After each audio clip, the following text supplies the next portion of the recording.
Now I know that I would do this 20-day upload everyday thing, and I've been trying, but I haven't been doing very well at it. But nevertheless, we press on. Thank you for watching. If you haven't bought my book yet, please go ahead and buy the book. If you stay to the end of this video, I will put some reviews that I've gotten about the book.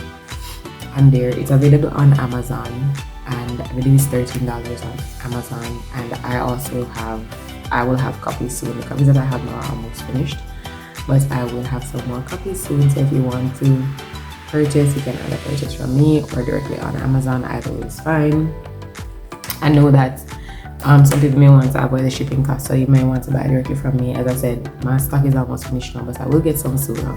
So there's that. Thank you for those who have bought already, and if you haven't bought it, it's a very good read guide, and it's not like a thick book, but it is a book that is worth the read. And again, I'll show the reviews that I've gotten about it at the end of the video, and you guys can do that. Now, this morning I was watching a video on Instagram by Lisa Hannah, and she was talking about neurodivergence and how her son is on the workplace and so on. Now, even though I don't think I've ever been diagnosed neurodivergent, except for my friend, I thought about it and how grateful I am to be working from home. I was never the office space girly. I didn't like leaving my house to go to work. I didn't like being a single mother also. It was difficult for me because the kind of like support system that a lot of other people may have, I didn't have it. I did have some support, but it wasn't like, you know, some people like they can be at work and they can count on somebody to go get their child, to take them to where they need to go or whatever. I didn't have that. So if my child needed to go somewhere, it had to be me. If my child needed to be picked up from school because something happened at school, it had to be me. If my child was sick and couldn't go to school, then I'd have to make arrangements for that. So being a single parent and not having like a super strong support system, my mother used to take care of her, yes, but again, that's just her and me. Not having like a community of people then who I could always count on to be there, or you know, to help me out along the way. It was really very stressful, especially in like COVID time. I remember when COVID came around and, you know, everybody was doing schooling at home. Now I have friends who will keep my child every now and then, but I'd never infringe on it that it should be a regular occurrence. And also they have their own responsibilities. So at any point in time, they're allowed to tell me no. Good. Now when COVID was happening, you know, everybody was doing schooling from home, and a lot of workplaces had tried to make their staff remote or tried to do their own little things so everybody could cope in the season, because it was a new occurrence for us. Honestly, we were born in the Spanish flu or Spanish whatever time that was. It was new and it was different. And I remember struggling so much at the workplace because the person that I was working with at the time, or the manager that was responsible at the time, would just not let me work from home. And I remember having a conversation with him that broke my heart, and I decided that I was going to leave the job. But I couldn't because financially I was the major person who was responsible for my daughter and her needs, and there were other things that I was responsible for. I had a loan. I was paying for the car that I was driving, and there were so many other things that I had to take care of, which I just could not afford to leave that job. And I remember I cried so hard that day because of what he said, and I'm not going to repeat it here, but every time that I can log into work on my computer, I don't have to leave my house. I can leave from my bedroom. I can come sit at my desk and I can do my work at my own pace, and however it makes me comfortable, I'm grateful for that. And so this is just an appreciation post. I've talked about the downside to freelancing. I've talked about what you need to have to get into it, but I want to talk about the impact it has had on me and how grateful I am. And every day I pray and I say, God, please don't let me have to go back into an office setting. I really don't want to. I don't want to. Nala is off on holiday now. Normally, if she's on holiday and I was working in an office space, both of us would have had to get up early, and she would have had to be at the office with me all day. If my mother couldn't watch her, and then there was a time when she couldn't, so she would have had to be at the office with me all day. You know, locking up a child in an office all day where she has to be quiet because the boss don't like this and he doesn't want to know that she's there, and you know, trying to keep her it's still an office setting, so you want to keep it professional, and if not, he wasn't very accommodating to kids, or at least to my child, and those things. And that would be pain for me every time school would give an extended holiday more than a day, something that I would have to be at work as well. It wasn't a public holiday where I couldn't be at work. It was something that I would have to still be at work. It used to be painful for me, because now I'm thinking she's gonna be locked up all day, she's gonna be fussy. She have her tablet, and even though when she's at home she might still watch her tablet or watch TV or watch whatever, there are times when she might probably want to go outside, take a little fresh air, she might want to come and talk to me, she might want to do all of this, all of that. And when you're in a workplace, it's not that easy. And that used to always be something that I would dread. Holidays coming up, I would dread. I didn't like it. I had good co-workers and I liked my co-workers, but then again, the office setting and office space was never necessarily for me. And so freelancing has allowed me, or working from home, working on the internet has allowed me to be able to solve. My major issue was my daughter, and as a single parent, or for me in particular, I'm going to say as a single parent because I'm not speaking for all single parents, but for me, my child is my biggest responsibility. Like, jobs will forget you. You will move on from jobs, you will move on from some friendships, you'll move on. Some are a lifetime and I'm grateful for those ones. But some friendships you'll move on from, jobs you'll move on from, businesses may come and go, but your children, your immediate responsibility, I believe we're stewards over their life. That's a good position that God has put us in. And it has always been important to me that there are certain things that my child should be able to experience. One of them is having a very present parent, and I've wanted that. And so working in, especially that particular office environment, I know different strokes for different folks. I didn't work in a lot of offices, so I can't speak to a lot of offices. I worked in that one, and I worked there for like 6 years, and so that's the experience I had. And so transitioning into freelancing now has allowed me the opportunity that she's in her bedroom sleeping, and I'm sitting here, I'm at work, she's comfortable. I don't have to wake her earlier than, it's school is out. Normally she would have to wake up a little earlier to get dressed, to eat, all of that, to get to school on time. But today, it's after 9, she can be in her bed. She can sleep a little longer. She don't have to still get up so I can get to work for 8 or 8:30.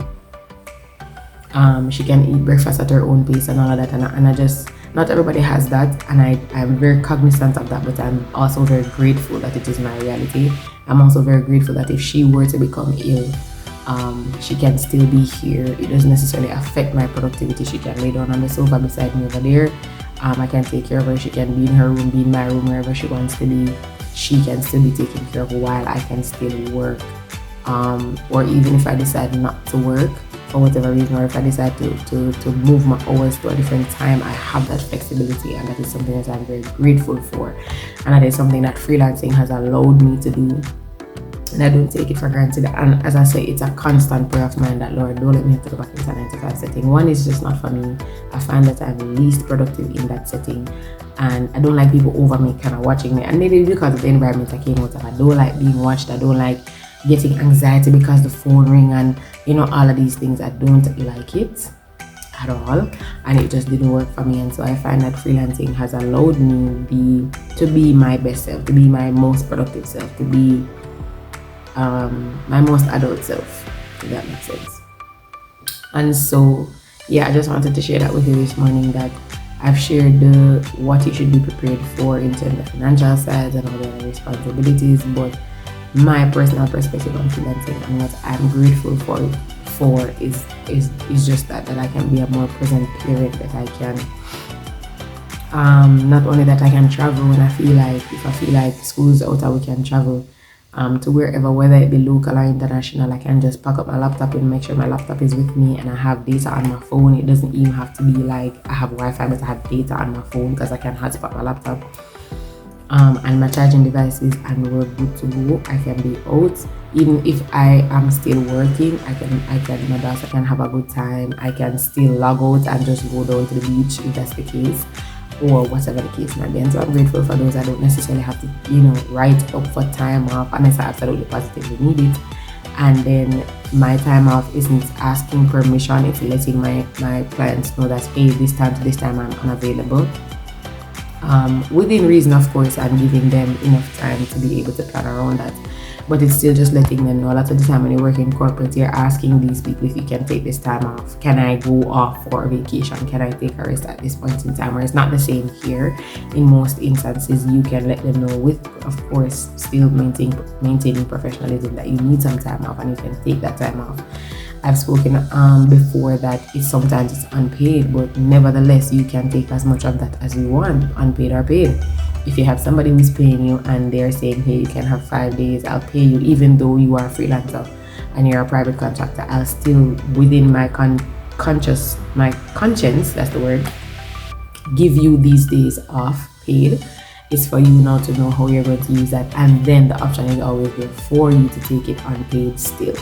And so with proper planning, you can live a good life. And again, this isn't for everybody. Some people are 9 to 5 girlies. Some people just like that, but that's not me. And so for me, I find that this setting works better for me. And so I'm grateful that I'm able to do that. And I wanted to just say that this morning, that if it had not been for the Lord on my side, that's the first thing. I would want to give God thanks, because it's no good that I've done, but because of His grace and His mercy. 2, the opportunities that were afforded to me, and 3, just the fact that I've been able to come in and to make my mark and to do well at this. I just want to say I'm grateful for that. Again, somebody asked me that again, my friend, my nice good friend, and I hope you watch this video here. She asked me if my tie head was making a comeback. Now, if you've been watching videos from the beginning of this channel till now, you know that I used to wear my tie head all the time, and really because I did not care. And no, the other day I had on my tie head, and it wasn't really because I did not care. It was because my hair was cornrowed. I'm a wig girly these days. I wear wigs a lot because it's easy. I can just drag it out and go, or I need to go and come back and just take it off, instead of having night braids and all of that. Maintenance is lower. My hair is generally in cornrows now. My hair was in cornrows for a minute and it was nappy, and so that's why the tie head had made a comeback. But today I pulled out my hair. And so here, this is my natural hair. So no, it hasn't really made a comeback. It was just in the interim. Again, if you haven't bought my book, Now That You're Gone is a collection of poems for the healing woman. Now, if you follow the channel, you would know that I have a video on here that would chronicle what happens in this book. But this is just doing it in a poetic form. This gives you a little bit more insight that the video on here did not give. I'm gonna learn how to link videos and how to put it somewhere up there after the video ends so you can watch it. But again, at the end of this, I'm going to be putting some reviews from people who have read the book, what they think about it, what they think the book represents. So yeah, if you haven't bought it, and it's $2,200, guys. It's $2,200 for the book. If you're buying it on Amazon, it's about the same, except that, well, it depends on the exchange rate for the day, but also you wouldn't have to pay for shipping if you buy it directly from me, because I would have covered the shipping cost. But if you buy it from Amazon, you'll be paying that plus the shipping cost if you don't have like a Prime or whatever. And if you're living in Jamaica, then you still don't have to ship it here anyway, so there's an additional cost. So if you want to buy it from me, you can leave a comment below. I'll reach out to you, or if you know me on Instagram at lifewithmr_now, you can send me a DM and we can figure it out. Thank you so much, guys, for watching. I hope that and this was just saying to say, whatever, you may not fit in a space because it's just not for you, and that's okay. I think we need to learn to be okay with being different, in being different, going against the grain, and that what works for everybody else may not work for you. Again, I'm not an office girly. I don't like it. I just don't for whatever reason. And so we also need to know that people may not be accommodating to us, as my former employer was not, but we need to figure out how we can accommodate, because we're the only one living our lives, you know. Everybody's living their own individual life. Everybody has their own individual responsibilities. Everybody's main character in their life. Cool. So you can't always expect people to give you main character focus and energy in their life.